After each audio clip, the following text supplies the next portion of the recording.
अध्याय 10वा प्रारंभ. श्री गणेशाय नमः. हे अरूपा अव्यया पूर्णब्रह्मा पंढरीराया, सज्जनांच्या विसाव्या मजला परते लुटू नको. देवा हा दासगणू नको परक्याचा आता म्हणू. माझ्या पातकांचा नको आणू विचार चित्ती नारायणा.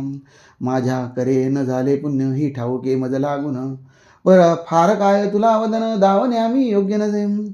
ऐसी स्थिती आहे जरी परी देवा कृपा करी. ओळास गोदावरी पोटी आपल्या घेतसे. तैसे तुवा करावे दुःख अवघे निवारावे. पातकाला न उरू द्यावे माझ्या ठाई यत्किंचितम. तू आणिल्या मनात अवघेच काही घडून येत. रंगाचाही राव होत तुझा लादता वशिलम. असो एकदा पुण्यराशी गेले उमरावतीसी जाऊन उतरले सदनासी आत्माराम भिकाजियाम. आत्माराम भिकाजी सुत उमरावतीचा असे प्रांत.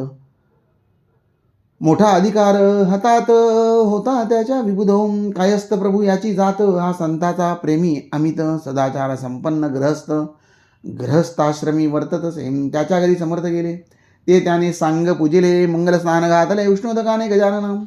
उठणी नाना प्रकारची अंगा लावेली जाची. वृत्ती आनंदली त्याची संत सहवासे ते धाम. करवती गाडी उमरडे जा धोतर जोडा नेसविला जाजा. भाली केशरी गंधाचा भव्य तिलक काविलासे. कंठा माझी पुष्पहार नैवेद्याचे नाना प्रकार. दक्षिणेची 100 रुपये त्याने ठेविले. धूप दीप आरती झाली. पुष्पांजली समर्विली. दर्शना लागी दाटी झाली उमरावतीच्या लोकांची. प्रत्येका ऐसे वाटावे समर्थ आपल्या घरी न्यावे. यथा सांग करावे पूजन त्यांचे येणे रीती. इच्छा ऐसी बहुता झाली परी थोडक्यांची मनीषा पुरली. सदनी पावले लागण्यावली पुण्य पाहिजे बलवत्तरम.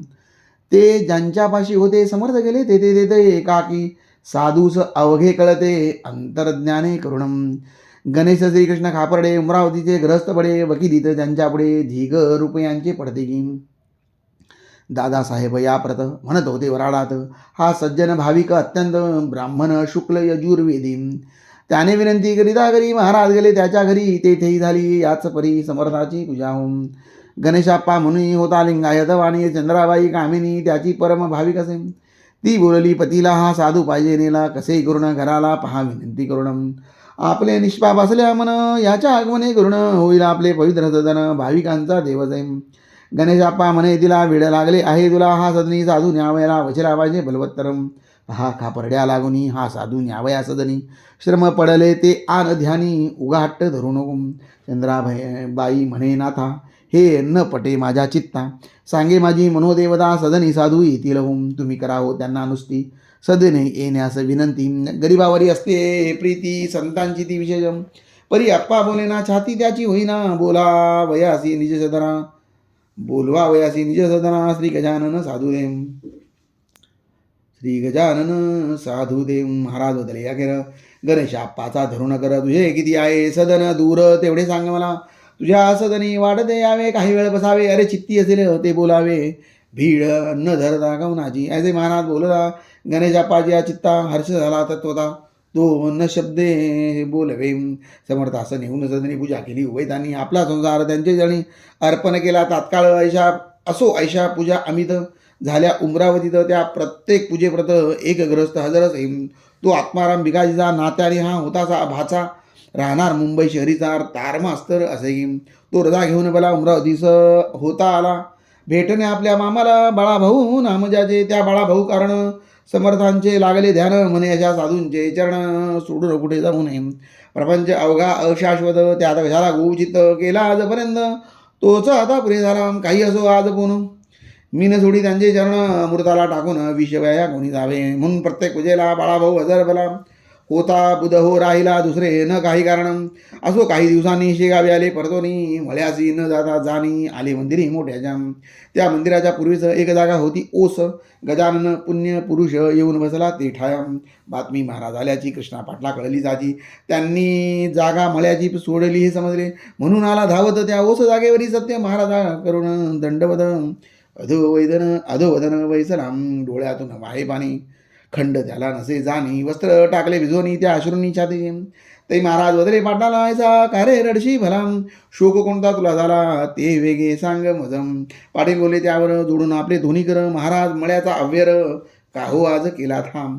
ऐसा अक्षम्य कोणता अपराध झाला सांगा आता. माझ्याकडून ज्ञानवंता मी लेकरू आपले असे. मी ही देशमुखाच्या बाजूची जागा आहे बघा जाती, एका मळ्याच्या मालकीची. येथे तुम्ही राहू नका. मळ्यात मर्जी नसेल जरी तरी चला राहत्या घरी. ते खाली करतो सत्वरी तुम्हासाठी द्यायला. का की तुम्हा वाचून मला न काही प्रिय आण हे कळले वर्तमान अवघ्या पाटील मंडळी दे.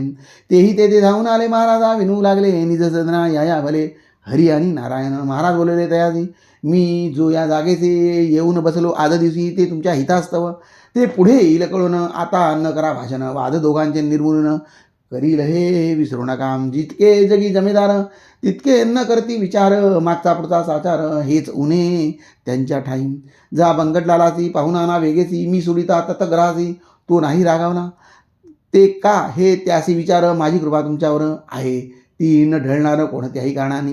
बंगटलाल याला ते घालू लागला समजतो. यांच्या मर्जी विरुद्ध मळ्यात तुम्ही यांना नेऊ नका. माझ्या घरून जेव्हा आले तेव्हा सांगा मी काय केले. आपण आहोत त्यांची बाळे ते सारखे अवघ्यांना. सखाराम आसोलकर आई मनाचा उदार. तो जागा देण्यास इन्कार करणार नाही वाटते. सखाराम देईल जागा पुढचे करू आपण बघा. म्हणजे अवघ्यास यात भागा घेता येईल सहजी. सवेड अवघ्यांचा होऊनी मठ बांधला त्या ठिकाणी. परशुराम सावजींनी मेहनत घेतली विजयम.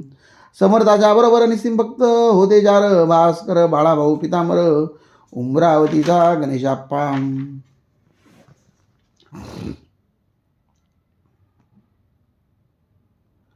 रामचंद्र गुरव त्याचपरी राहत होता बरोबरी. हे 5 पांडव श्रीहरी गजानन शोभू लागले. वृत्ती बाळाभाऊची अति विरक्त झाली जाती. परवा अन्न त्याने नोकरीची केली अत्यंत आपल्या. पत्रे ती वरच्यावरी बाळाभाऊचं येण्या घरी. परी परिणामांतरी काहीच त्याच्या होईना. भास्कर म्हणे गुरुराया हा सुकला पेढे खाया. म्हणून ना इच्छी जाया आल्या आपल्यापासून कोणीकडे. तुम्ही द्यावे याते मार म्हणजेच हा जवळ करील घर. रत्न 14 पाहिल्या बिगर हा इथून आणण्याचे. लकडी बाजून माकड पहा अन्न होई कधी धड. मोठमोठाली ते पहाड भिवू लागती वज्रानं. एकदा बळेच घालून दिले बाळाभाऊ कारण. परी तो आला परतून राजीनामा देऊन या बाळाभाऊ शेगावाची. येता भास्कर बोलला त्यासी कारे आम्हा त्रास देसी. येथे येऊन वरच्यावर उढाळ बैल हिरव्यावर पाहे पडाया निरंतर. त्यास जरी दिला मार तरी तो येई तेथ पुन्हा. तैसी लोचटा तुझी कृती तंतोतंत निश्चिती झाली. जयाला विरक्ती त्यानेच येथे यावे रे. हे अहंकाराचे भाषण बा समर्था न कपल हे जाण. त्यांनी भास्कराचे अज्ञान निवटाया कृत्य केले असे. एका ग्रस्ताच्या हाती भली थोरली छत्री होती. ती गजाननाने घेऊन हाती बाळाचं जोडू लागले. मारता मारता मोडली उधव ती छत्री भली.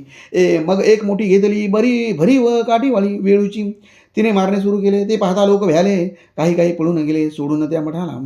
परी बाळाभाऊ तसाच पडला समर्थाच्या पुढे गेला. कैक म्हणती असेल मेला तो या अशा माराणे.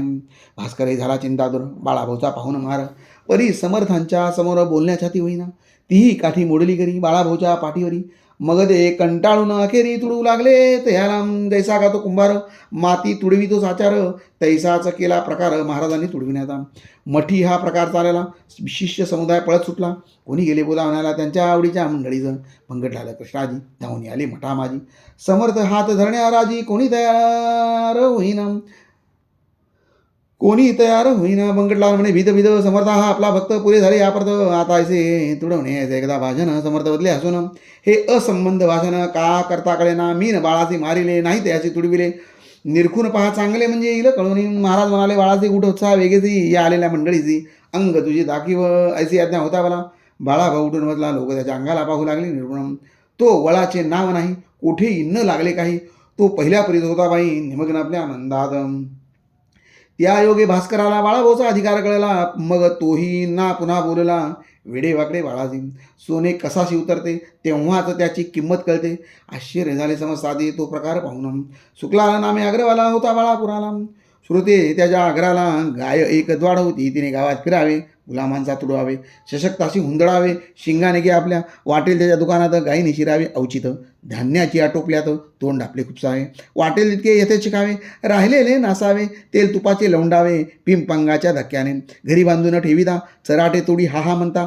साखळीस आणली लघुता बांधता त्या गायीने. ती गाय नव्हे वाघीन. बाळापुरा कारण लोक गेले कंटाळून. त्रास सुशिता तीचा गाभण मुळीच होईना. कास कधीच करीना. कोंडून ठेविता का राहीना घरा माझी कुठे. लोक म्हणती शुक्लाला दे खाटकास या गाईला. किंवा मारून टाक तिला तूच गोळी घालून. सुकलाल म्हणे लोकासी तुम्हीच मारून टाका तिची, वाटेल त्या प्रयत्नाने करून या विधम. एका पठाणाने तिला मारण्याचा यत्न केला. गोळी भरून बंदुकीला टपून बसला होता तो. ते कसे काय कोण जाणे, कळले काही कारणे. तिने येऊन शिंगाने पठाण पडला होता. मी परगावा नेऊन दिली होती सोडून, परी ती आली परतून, त्याला सांगा काय करू. ऐसे कदा लोक म्हणती, आता याला एक युक्ती. गोविंद बुवाचा घोडा म्हणती, समर्थांनी गरीब गेला. तूही या गाईला घेऊन जा शेगावाला, अर्पण करी समर्थाला, म्हणजे अवघे संपले. साधूच गाय दिल्याचे पुण्य तुला लाभेल जाचे, आणि संकट आमचे टळेल बापा त्या योगे. ते अवघ्यास मानवले, गाय नेण्याचे ठरविले, तिला धरण्यासाठी केले प्रयत्न नाना परिचय. एकही यत्न नाही मिळाला. शेवटी एका पटांगणाला हरळ कुंद्याचा ढीग केला, सरकी ठेविली शेजारी. ती खाया लागून गाय आली धावून, ती येता फास टाकून धरली 10-20 जणांनी. साखळदंडाने बांधून पुरी गाय घातली गाडीवरी, आणली शेगावा भितरी गजाननाची द्यावया. जवळ शेगाव जसजसे येऊ लागले तसतसे स्वभावात पडला असे त्या गायीच्या पालडम. समर्थापुढे येता क्षणी गाय झाली धीनवाणी, तिने लोचनी आणून पाणी पाहिले त्या पुण्यपूजा. महाराज म्हणाले अवघ्याना, हा काय तुमचा मूर्खपणा. गायीस आयशा यातना देणे काही बरे नव्हे. 4ही पाय बांधले तर गळा साखळ दंड लावले तर, शिंगाची तीच गत केली जराटे काथ्याच्या. ऐसा मोठा बंदोबस्त शोभत असे वाघिनी प्रद, ही गाय बिचारी साक्षात तिला न ऐसे करणे बरे. अरे खुळ्यांनो, ही गाय अवघ्या जगाची आहे माय, तिला बांधिले हाय हाय केवढा कठीण सांगाला. तिला आताच करा मुक्त, ती न हुंदाडी कोणाप्रत, परी लावण्या तिला हात छाती कोणाची होईना. जो तो पाहून मागे सरे, तेच समर्थ आले त्वरे, आपल्या त्या पुनीत करे बंधने तुटली धेनूची. बंधने अवघी तुटतावली गाय गाडीच्या खाली आली, पुढले पाय टिकती झाली. समर्था वंदन करावया, खाली घालून या मान प्रदक्षिणा त्या केल्या. तीन समर्थांचे दिव्य चरण चाटू लागली जिवेने. ऐसा प्रकार तेथे झाला तो अवघ्यांनी पाहिला, समर्थाच्या प्रभावाला शेषही वर्णू शकेना. समर्थ म्हणाले, धेनूच बाई कोणा न द्यावा त्रास, तू या सोडून मठास कुठेही जाऊ नको. ऐसा घडता प्रकार अवघ्यांनी केला जय जयकार, उच्च स्वराने त्रिवार समर्थांच्या नावाचा. बाळापूरची मंडळी बाळापुराने घेऊन गेली, गाय तेथेच राहिली शेगावासी मठामध्ये. त्या दिवसापासून ठावे न तिला चराट जाण, सुज्ञ धेनूचे अवघे गुण तिच्या ठाई पातले. अजून त्या शेगावात तिची संतती नांदते, जे काही वदती ब्रह्मवेते तेच येथे घडून. असो एका कारंजाचा लक्षणगुडे नावाचा, विप्र वाजसनीय शाखेचा धनकरक संपन्न असे. त्यासी रोग झाला पडाता उपाय केले अत्यंत, परी न आला गुण किंचित, खर्च सारा व्यर्थ गेला. त्याने समर्थाची कीर्ती कर्णोपकरणे ऐकली होती, म्हणून सहपरिवारी सत्वरगती आला शेगावा कारणे. रोग व्यथेने चालवेना श्रोते त्या लक्ष्मणा, दोघा तिघांनी उचलून जाना आणि रे त्या मठात. करण्यानुसार नमस्कार असमर्थ होते शरीर, त्याच्या कुटुंबाने पदर असमर्थावडे पसरविला. आणि म्हणाली, दयागना मी आपली धर्मकन्या, माझ्या पतीच्या यातना हरण कराव्या आपण.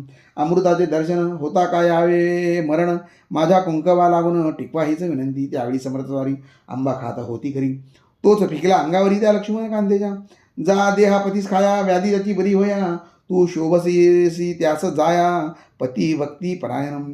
यापुढे काही बदले चिले मोडू लागले. श्री गजानन स्वामी भले आपल्या मठात शेगावी. भास्कर म्हणे, अहो बाई, आता न बसा ये ठाई, आपल्या पतीस लवलाई जा घेऊन कारंजाते. प्रसाद आंब्याचा जो का तुला समर्थकरी प्राप्त झाला, तोच खाली खावयाला आपल्या पती कारणे. याने तुझे होईल काम, गुण येईल अत्युत्तम. लक्ष्मणास आराम होईल आंबा खाताच. बाई म्हणाली, बाई घेऊन आंब्याला येती झाली कारंजाला. प्रसाद खाऊ घातला आंब्याचा आपल्या पतीचा. निजग्रही जोडपे आले, आप्तपुसू लागले. शेगावात काय घडले ते सांगावे साकले. बाईने अवघे वर्तमान कळविले लोका लागून. आंब्याचा तो प्रसाद म्हणून तिला समर्थ मधला घेऊन आणि आज्ञा केली, वरी खाऊ घाला अत्याधारी आंबा प्रसाद निज घरी आपल्या त्या पतीला. त्याप्रमाणे मीही केले, आज सकाळी खाऊ घातले. हे वैद्यानी जई ऐकले तई त्या वाटले वाईट. अहो बाई, तुम्ही काय केले ते हे हाय हाय, आंबा हेच कुपत्य होय या पोटातील रोगाला. माधव निदानी हेच सांगित कथिले, सुश्रुतांनीही वर्णिले, निघंटाने कथन केले ते शारंगधर म्हणे ऐसे जम. तुम्ही जो प्रसाद दिलेला पाहिजे होता भक्षण केला, पत्नीचे पुण्य पतीला उपयोगी पडत असे. ऐसे वैद्य बोलले, आप्त अवघे घाबरले, जेथे टोचू लागले लक्ष्मणाच्या पत्नीनं. परी झाले अगडीत लक्ष्मणाचे पोट सत्य, अरेच होऊन अकस्मात मऊ होऊन गेले हो. शौचावाडी व्याधी गेली, हळूहळू शक्ती आली, पहिल्या परीच होती झाली प्रकृती लक्ष्मणाची. निसर्गाच्या बाहेरी वैद्यशास्त्र काही न करी, तेथे उपयोगी पडे खरी कृपादेव संतांची. लक्ष्मण बरा झाल्यावर आला शेगावी सत्वर, म्हणे महाराज माझे घर पाय लावून पवित्र करा. मी आलो त्यासाठी, चला कारंजा ज्ञानजडी, मला न करा इनपोटी, नाही असे म्हणू नका. आग्रह त्याचा विशेष पडला. महाराज गेले कारंजाला, ते धवा होते संगतीला, शंकर भाऊ पितांबरम. घरी नेऊन पूजा केली, दक्षिणाती निवेदली, अवघी संपत्ती आपली आहे मी कोण देणार. परी एका ताटात काही रुपये ठेविले सत्य, महाराज बघून त्याप्रत ऐशा रीती बोलले. मनशी माझे काही न उरले, मग हे रुपये कुठून आणले. लक्ष्मणा ऐसे चाळे दांभिकपणाचे करू नको. मला दिले तू आपले घर, आता उघडी अवघी दारे फेकून देई रस्त्यावर अवघी कुलपे धवा. लक्ष्मण काही न बोलला, मौन धरून बैसला. परिसमर्थ आग्रह धरला, खजिन्याचे दार उघडी. भीत मोकळे द्वार केले त्याने अखेर. खजिन्याचा उमऱ्यावर स्वतः जाऊन बैसला आणि म्हणाला, महाराज यावे, वाटेल ते घेऊन जावे. ऐसे उरला जरी बरवे, परी अन्य भावांतरीचा. हे त्याचे दांभिकपण समर्थ आले कळून. बहुरुपयाचे राजेपण कोठून टिके बाजारी. जैसे कडू वृंदावन वरून पाहता दिसे छान, परी आंतरिक कडवटपण पूर्ण त्याच्या भरल्याचे. सोडून त्याच्या घराची उपाशी निघाले पुण्यराशी. दांभिकाच्या सदनाशी संत न होती तृप्त गदाम. तेथे त्याच्या घराची वा धन दौलतीची गरज समर्था नव्हती त्याची. तै वैराग्याचे सागर, परी तो जे काही बोलला त्याचा सत्यपणा पाहिला. खोटेपणाचा राग आला म्हणून गेले उठून. जाता जाता बोलले, माझे मनसी भले, भोग हाता त्याची पडे, माझा उपाय त्यास नसे. मी कृपा करावया, आलो होतो या ठाया, याहीपेक्षा दुप्पट द्याया, परी ते न तुझ्या प्रारब्धी. तेच पुढे झाले जाते. एका 6 महिन्यात अवघी लक्ष्मी झाली फस्त, त्या भिक्षेची वेळ आली. म्हणून श्रोते परमार्थात खोटेपणा न खपे किंचित, याचसाठी हे चरित्र समर्थ घडून आणले. श्री गजानन चिंतामणी त्यागार काय शोभावानी, वा सुवर्णा लागुनी भूष व्हावे का कथिलाने. स्वस्ती श्रीदास गुण विरेज श्री गजानन विजयनाय नामे ग्रंथ, सदा भाविक परिसोत निज कल्याण भावयाम. शुभम भव श्री हरिहरार्पणमस्तु. यदि श्री गजानन विजय ग्रंथस्य 10मोऽध्याय समाप्तः. जय जय रघुवीर समर्थ.